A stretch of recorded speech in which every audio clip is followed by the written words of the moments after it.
and welcome to another edition of Carnivore Bites. I'm your host, Jeff Sherman, along with Dr. Eric Lopkin. Of course, the Middle East is dominating the news, as it should be.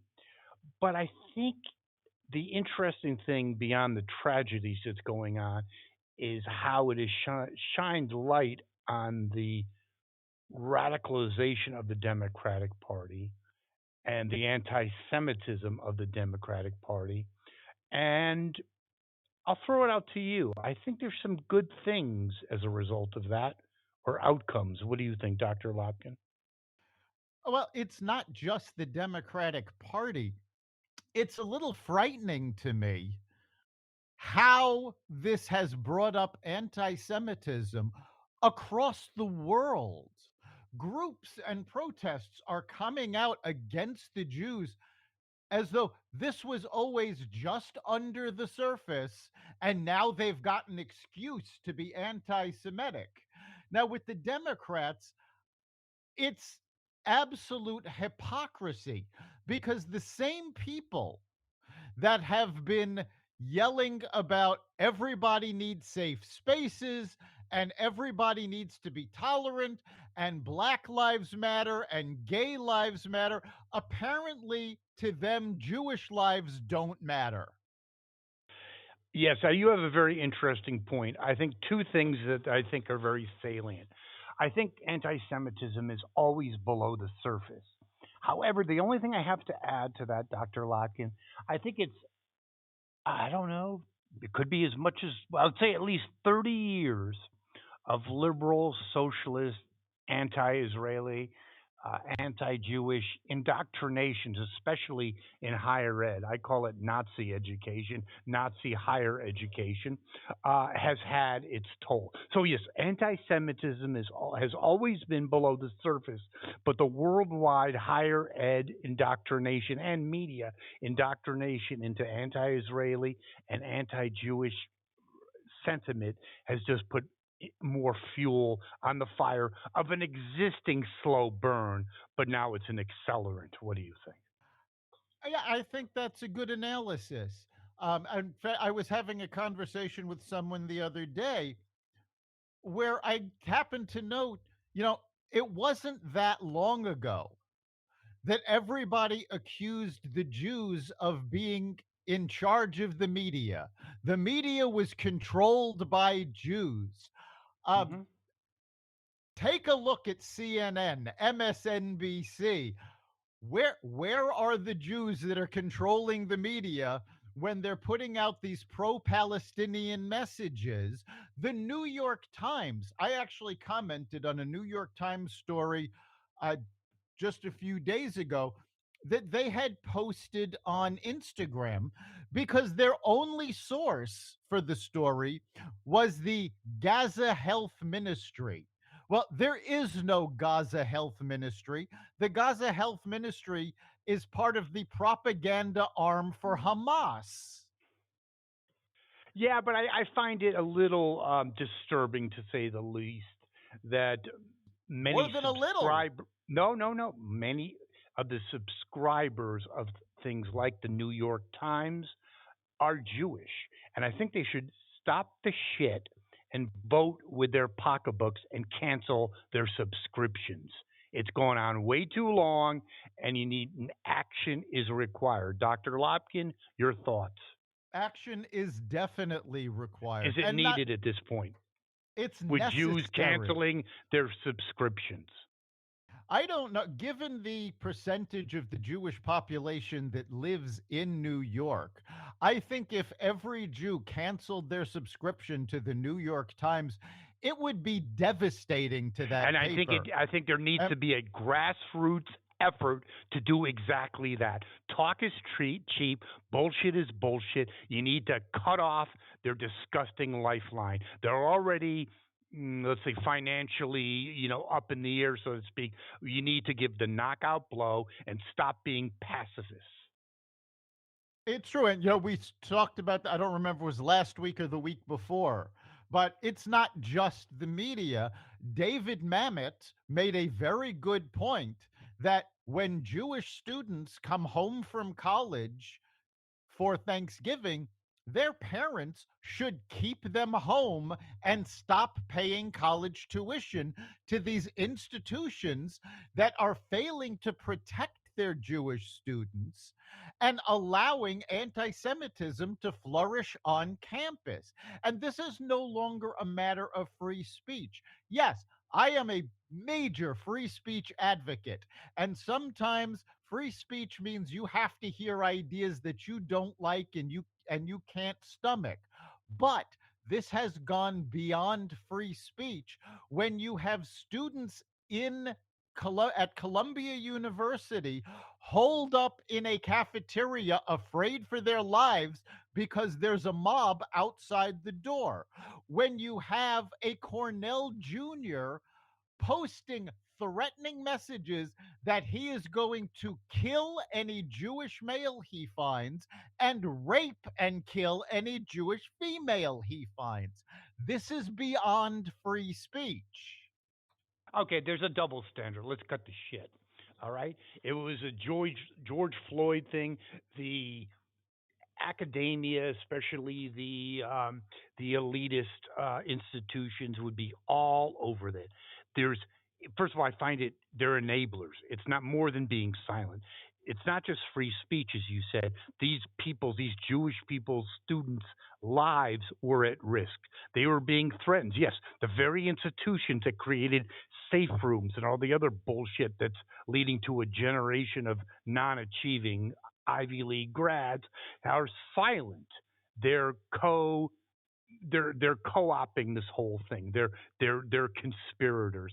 So I think it goes beyond that. I agree with your point that if you're a parent of a Jewish student at one of these schools, you need to pull the plug, and that brings into a bigger issue as well that some Jewish billionaire investors and also celebrities that were traditional contributors to these Ivy League institutions are now pulling the plug on that. I say a little too little, too late. Where were you? Hello, McFly. What the hell do you think has been going on for the last 20 years, you friggin' moron? But actually, I'm going to disagree with you on that. While I do think that these things should have been done before, I don't think it's too little too late. I think it's about time they stood up, and I'm glad that they are because we need to stop this before it gets any worse. And every little bit helps when you are compared to Nazis. And I actually came across this on an Instagram post.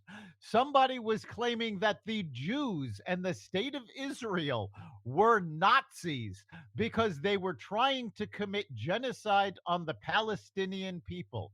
There has never been an attempt of genocide on the Palestinian people. This is a myth. For decades, Israel has gone out of their way not to hit civilians in the Palestinian occupied areas. They have gone out of their way to only do the damage that Hamas did to them, that Hezbollah did to them. And those days are over, by the way. Yes, those Yes, days there's are been a press over. conference with high-ranking Israeli military strategists that said the tit for tat shit is over with. Okay, it's for the complete destruction of Hamas as a governing or ruling or operational party that is capable of hitting Israel. And you know what's very interesting as well? There are Palestinians now that are actually voicing their disdain for Hamas. Don't know how big that is, don't know if it has legs, but it certainly made the press. It certainly did. And it's notable that that is happening because let's face it, the Palestinians elected Hamas as their government, and there hasn't been an election since that happened. What does that 16 tell? years. Right. So what does that tell us? That tells us that there was never a free election. Palestinians elected Hamas basically at gunpoint. And prior to Hamas, they elected the Palestinian Liberation Organization as their government at gunpoint. So it's their own terrorist organizations that have been holding them back, that have been taking all of the aid from them. It has not been the Jews that have oppressed the Palestinians, But that it's their doesn't fit the own narrative. terrorists. That why doesn't that fit the narrative in Ivy League schools? I mean, and how come the geniuses in Princeton, Harvard, Cornell, how come they kind of miss the situation or the actual facts that it was Israel that basically bent over backwards, especially in the early '90s, to give Arafat and the other um, Palestinian so-called leaders, in fact, um, um, the basic American negotiators were shocked at how much Clinton, in particular, was shocked at how much Israel was willing to give up. But that's never in the textbooks or the lectures at these Ivy League institutions because it doesn't fit a narrative. And you have to ask the question: why are they so hell bent on their is anti-Israel, anti-Jewish stance? I think one of the things could be true is that what you've said over the course of our podcast history is that Democrat and the current radical democratic mindset hates only likes victims and they can position Palestinians as being victims and Israel and the Jews are not victims. It doesn't fit what they want to do anymore. They want victimization so they can control. Yes, we've talked about this before. The liberal left loves a victim, even if they have to create that victim, because that means, oh, they can rush to the rescue. They can be the heroes. When the fact of the matter is, leftist policies have never helped anyone. In No one. fact, they have caused so much destruction. And I'm not saying this was their intent, but this was the result. And Jews do not fit that narrative because Jews who have been legitimate victims throughout our history have always fought back. They've always come back. And in fact, I wish I knew who said this, but I heard it on the news a couple of weeks ago and I loved this quote.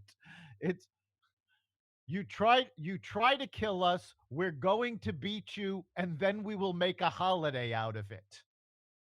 Yeah, well, it's interesting. But what's disturbing to me is, yeah, there's been somewhat of an exodus from the Democratic Party of liberal Jews, but yet disproportionately they're still Democratic.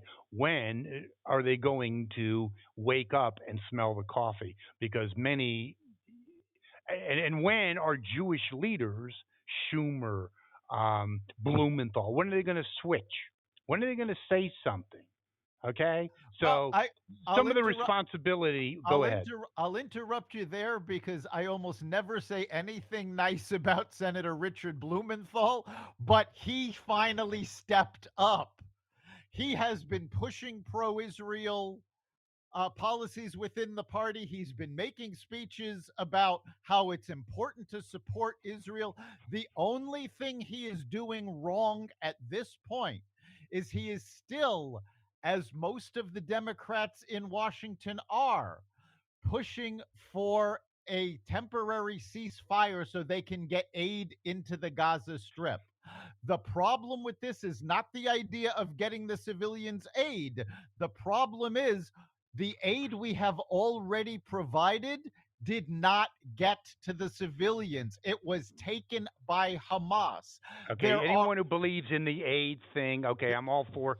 I'm not for victimizing the Palestinian people in any way. It's not their fault. Okay, although they did elect Hamas, I don't know if it was a gunpoint or not, but no, you're playing right into their hands, as you just right yes, said. The aid's not going to go to the people, and you're being a real dumbass, Mr. Blumenthal. But all you're doing is giving Hamas time to either flee or regroup. A really dumb idea. Boy, genius.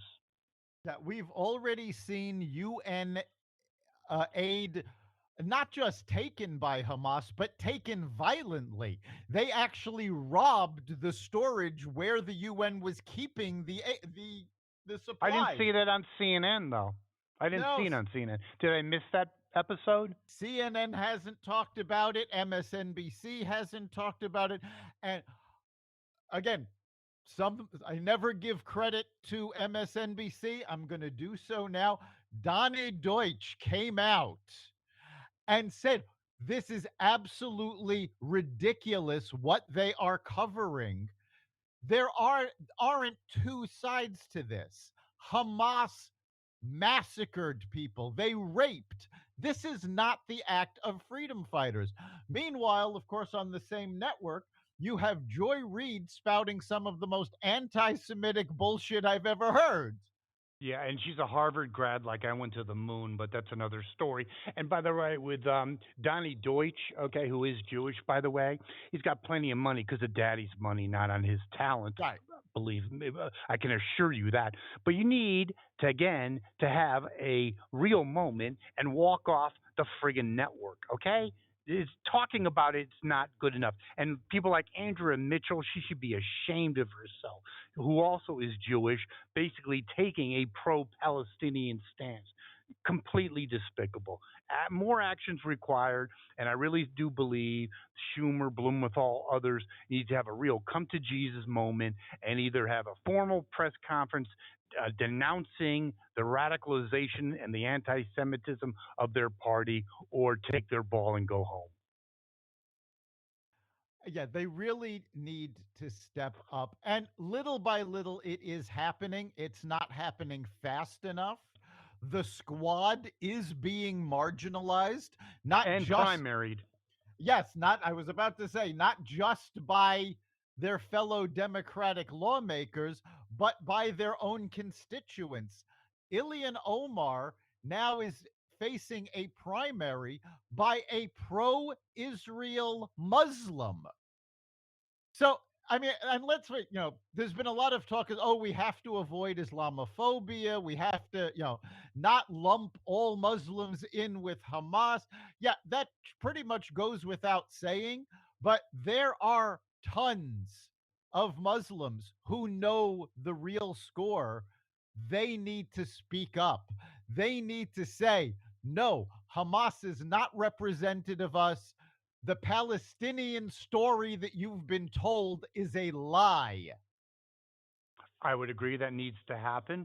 But what we don't need to happen is in the midst of the biggest explosion of anti Semitism since World War II, you don't need numbnuts and his administration initiating a anti-Islamophobia campaign. I don't think that's the real problem, boy genius, at this particular point in time. How about anti-Semitism? And I know the reason why he's doing that because I did read some articles and information about that he's scared about his left flank and losing Islamic voters. But it's time to be morally correct and not just politically expedient. Islamophobia, I don't see that really happening right now. What I see is anti Semitism. Dr. Lopkin? Yeah, the entire Bullshit. movement that Biden is doing is geared towards trying to keep the Muslim vote There you go. because Rashida Tlaib has been threatening Joe Biden that the Islamic vote is going to leave him and abandon the Democrats and he won't get a second term. Well, guess what? Rashida Tlaib is not representative of the Muslim American vote. She has ties to Hamas. To Hamas.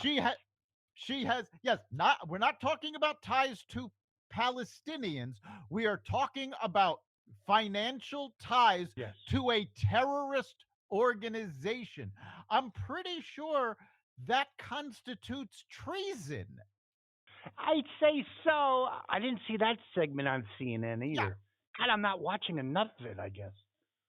We're I going to mean, have to stay up later.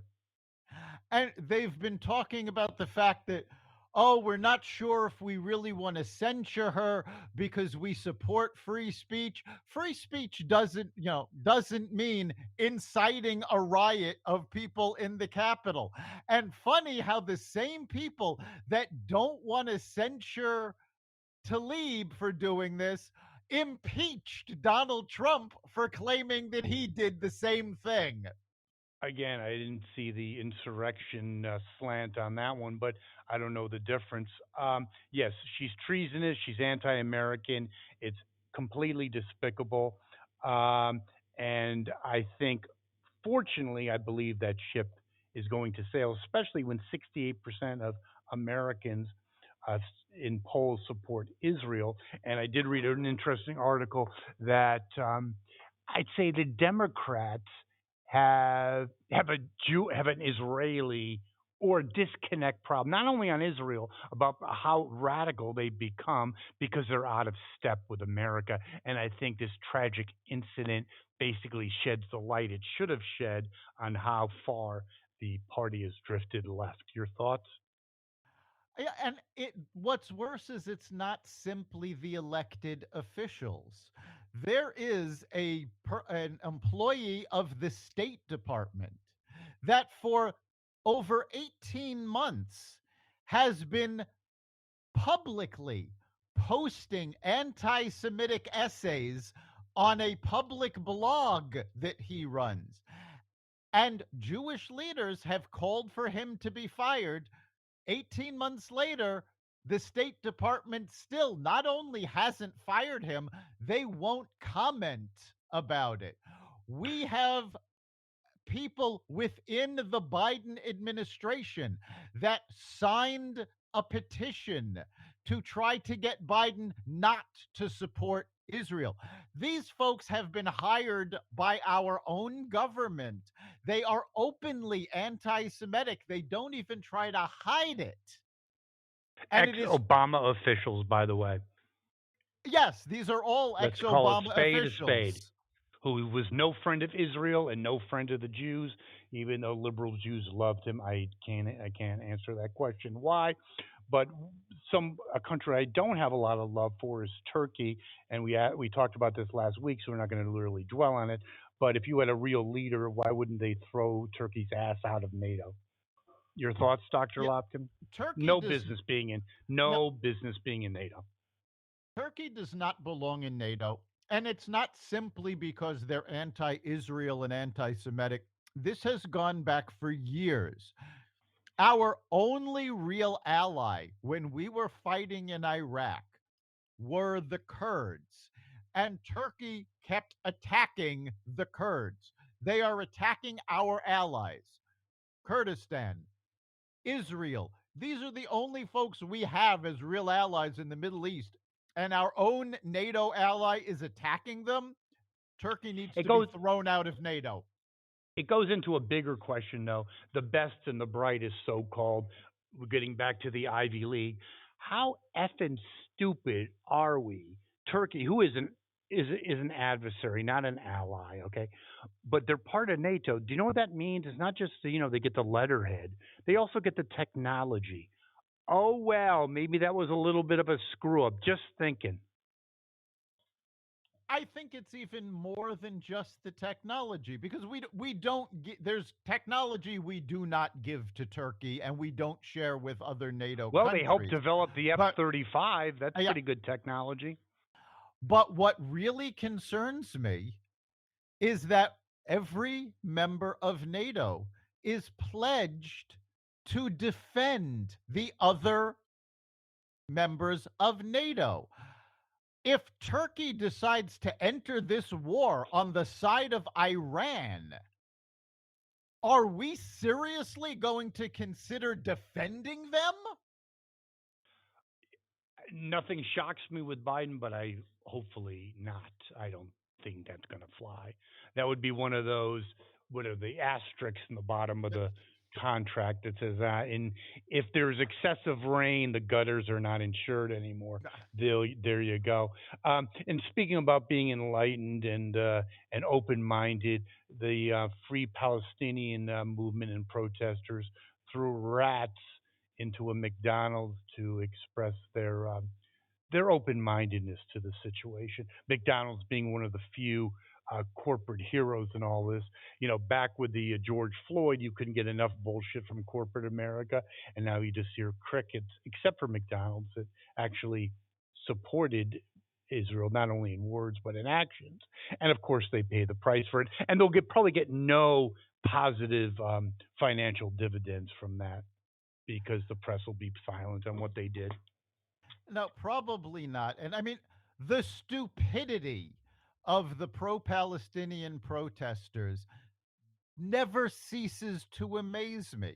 You have this group in the UK that let mice out that they painted with the colors of the Palestinian flag, no less. Really? Isn't that What's cruelty to animals? Just well, kidding. one, it's Go ahead. cruelty to it is actually cruelty to animals, but what's the message that you're selling? You're sending that the Palestinians are rats. Okay. So this was stupid. You've got, and I keep seeing these, and I do not understand at all how this is possible. The LGBT community coming out for to free Palestine. If you are gay in Palestine, not only are you breaking their law, they will execute you.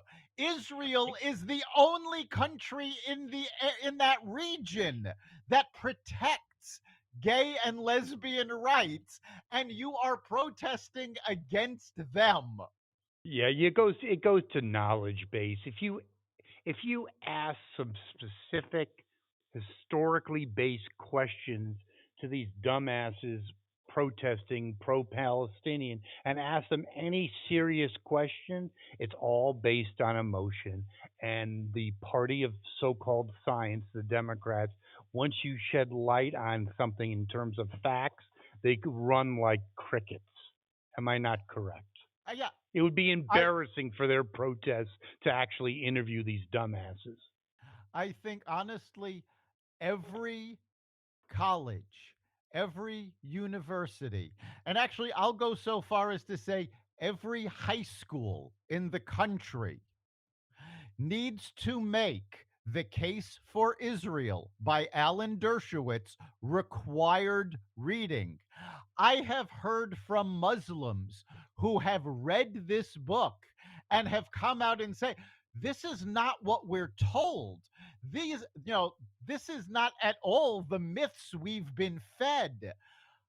The facts need to come out. Now, unfortunately, we have a generation of people who have no idea what a fact is. And if it offends them and doesn't agree with their way of thinking, they go, well, that didn't happen.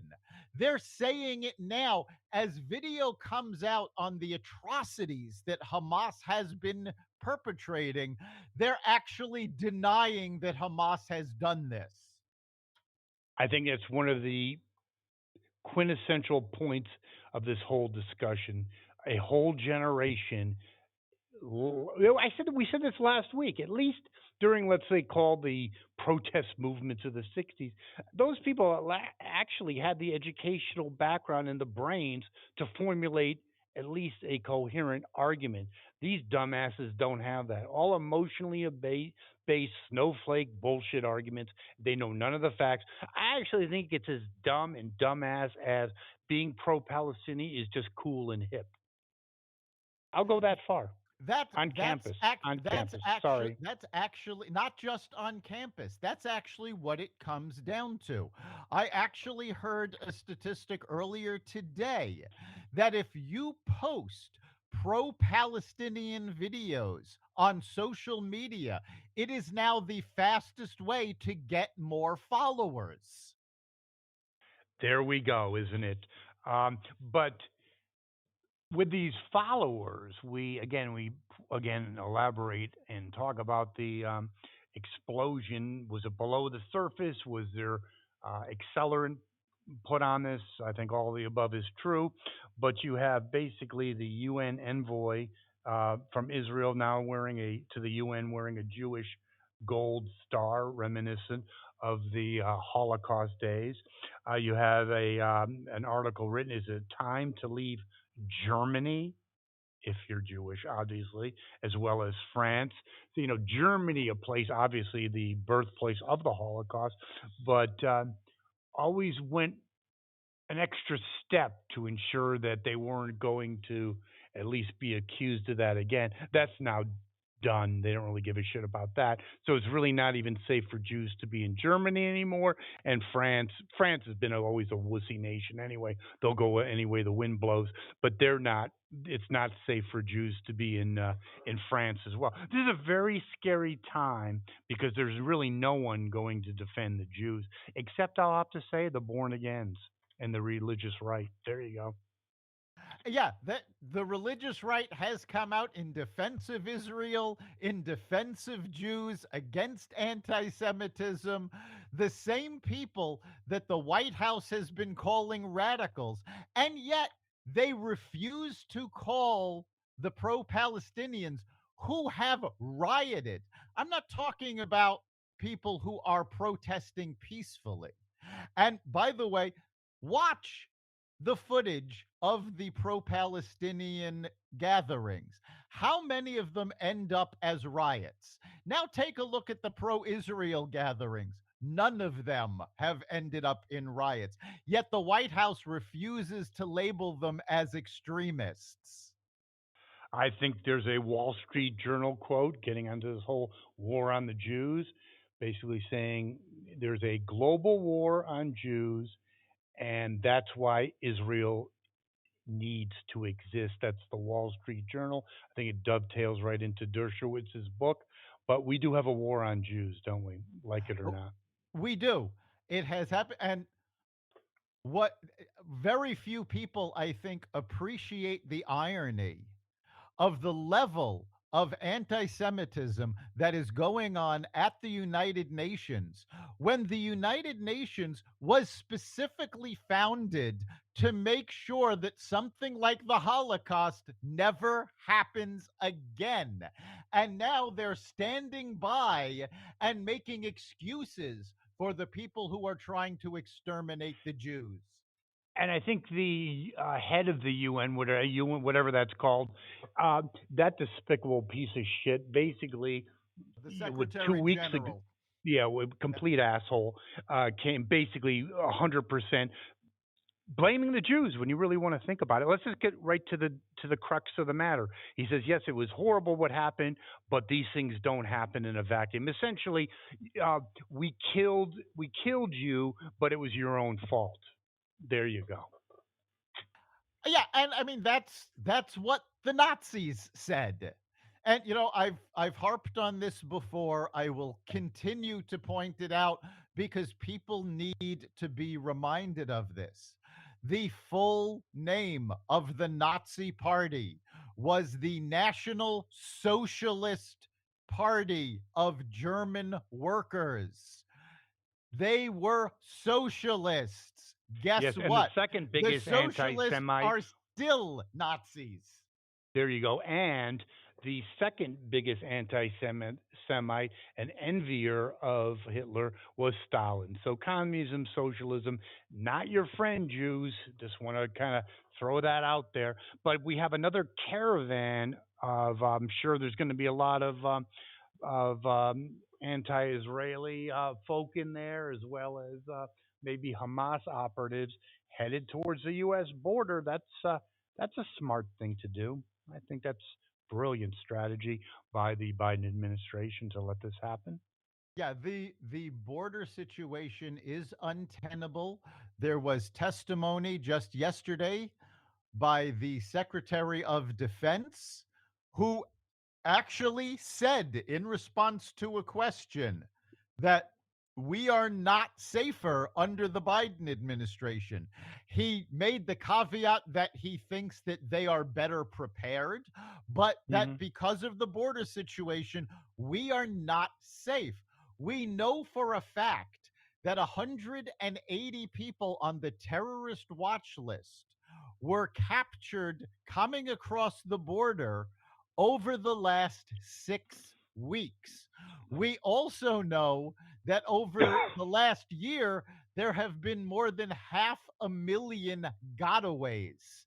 People that we didn't catch, Whoops, that we whoops. don't, yeah, that we don't know where they came from and don't know where they are.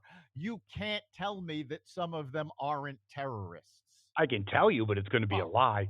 right. Yes, but you know something. I want to make you even feel even better, Dr. Lopkin. If you saw the Halloween event at the White House with Joe Biden and his beautiful wife, that you would be shocked. You would be shitting your pants. This guy with the world's on fire, I couldn't even articulate what happened. Licking a plastic ice cream cone, dropping candy, I mean, kissing a kid or sneezing and then handing out treats.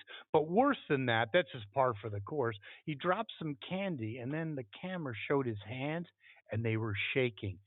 His decline is already was exponential. We talked about accelerant. Now the accelerant is firmly in place. Am I not correct?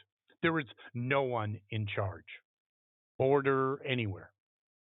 No, there isn't. And in fact, the new Speaker of the House, Johnson, just met with the president. And after the meeting, he said publicly that the deterioration is noticeable. This is going to be a problem.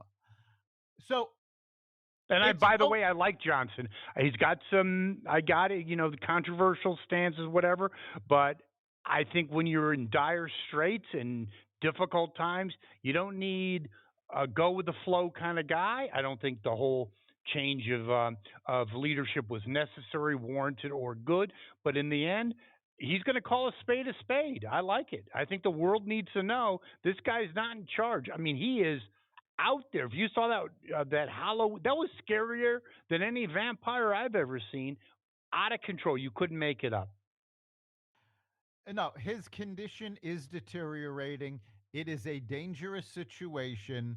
And I'm not saying that they need to invoke the 25th Amendment and Please get don't. rid of him Please don't. altogether. Please don't. But I am saying that the Democrats need to admit that he is no longer capable and they need to have a real primary because Biden cannot run again. Yeah, novel thought. How about not so being infatuated with power, but how about the good of America? That might be a good thing. That would have been a good thing you thought about 4 years ago too. This guy's not up. He was never up for the job, and now I think I don't even want to know because I think if we really knew how bad it was, I think the Halloween video or whatever was just like a minor insight in how bad it is. I bet you they did. I couldn't even imagine how they prep. It must take hours to prep him for a 2 minute conversation. Not good at all. But closing on one thing that's not good at all is that AOC. I want your comments on that, your insights on AOC. Basically calling pro-Israeli protesters racist. I mean, maybe it's just wishful thinking. Has that friggin' train left the station? I am so sick of her shit, and I hope people in her district. She hasn't done jack. In fact, she's done more harm than good in her district. Amazon for one, but I mean, she needs to go away. She's dumber than friggin' rocks. She's like, I love the comment that she's a TikTok TikTok personality that just happens to be a congressperson. Your thoughts, please tell me it's going to be over soon. I I hope so. I mean, Please. the problem is that the Democrats need to actually stand up to her. Last night, she attacked the American Israel Public Affairs Committee. Now, this is a political action committee, accusing them of being racist because they called her out for her anti Israel stance. And they issued a statement. And let me pull this up so that I can get it right. They said, APAC stands with pro Israel Democrats and Republicans of all races, genders, and backgrounds who support the U.S. Israel alliance, and we oppose those who don't, like you. And Awesome. this was said this was a statement referring to AOC's statement. It is what the left has been doing for almost a decade now. If you don't agree with them, you're a racist. Well, guess what? AOC is an anti Semite. Let's There you not go. forget she cried on the floor of the House The when they Jews should be voted protected. There you go. when they voted to give Israel defensive weapons to protect them from Hamas and Hezbollah. This is a hype, uh, a hypocritical anti-Semite because she didn't have the And a courage not of her. particularly bright one either. Let's just No, add but that, please. she didn't have the courage of her convictions to vote against it. She just voted present because she knows she needs the Jewish vote to stay in office. Any Jew in her district that votes for her is a beyond moron. We'll just leave it at that. And also, I just like your opinion on another thing. I think the time for passivity, which has always been a Jewish trait, needs to be over. Oh, well, I mean, I don't think there's any question that that time is over. It's why Israel has said, we are not stopping until Hamas is destroyed. For decades, they have gone tit for tat with Hamas, and Hamas keeps rebuilding and keeps coming back and are an ever present threat. They need to be eliminated. If we eliminate Hamas, if we eliminate all of the Palestinian terrorists, then maybe finally a two-state solution can be intelligently discussed because the Palestinian terrorists are the ones that keep walking away and not allowing the Palestinians to have their own state. 100% correct. And not just in the last 5 years, but I'm talking in the last 40 years, something that was also probably just conveniently omitted from your Ivy League textbooks. Just saying. Yeah, people need to understand that it has never been Israel that has been oppressing the Palestinians. It is their own people, their own terrorist organizations, and quite frankly, the Islamic region, the other countries who have isolated them, who have refused to take them in as refugees. That's where the oppression is coming in. If you're going to protest about Palestinian oppression, you need to be protesting about what actually happened. You need to be protesting that Hamas is using Palestinian civilians as human shields. You need to be protesting that the Muslim world turned their back on Palestine. But that would require being someone that actually understands something. Well, So I don't think that, I don't, yeah, a it would knowledge base. require There you go. education, it would require being intelligent, and it would require not simply falling for what you're seeing on social media. Well, let me know how that goes. Well, Dr. Lopkin, that concludes a fiery segment of Carnivore Bites, but a good one as always. And as always, our listeners can share their input with us, can't they? They can. We'd love to hear from you through the Carnivore Radio Facebook page, as well as at the xvadio.com website, xvadio.com/connect. Let us know what you're thinking. And of course, you can catch every episode of Carnivore Bites at xvadio.com/podcasts, the Carnivore Radio website, Apple Podcasts, Google Podcasts, Spotify, iHeartRadio, Audible, Amazon Music, and other platforms that respect freedom of speech. I thank you, Dr. Lopkin. I will see you next week. We'll see you then.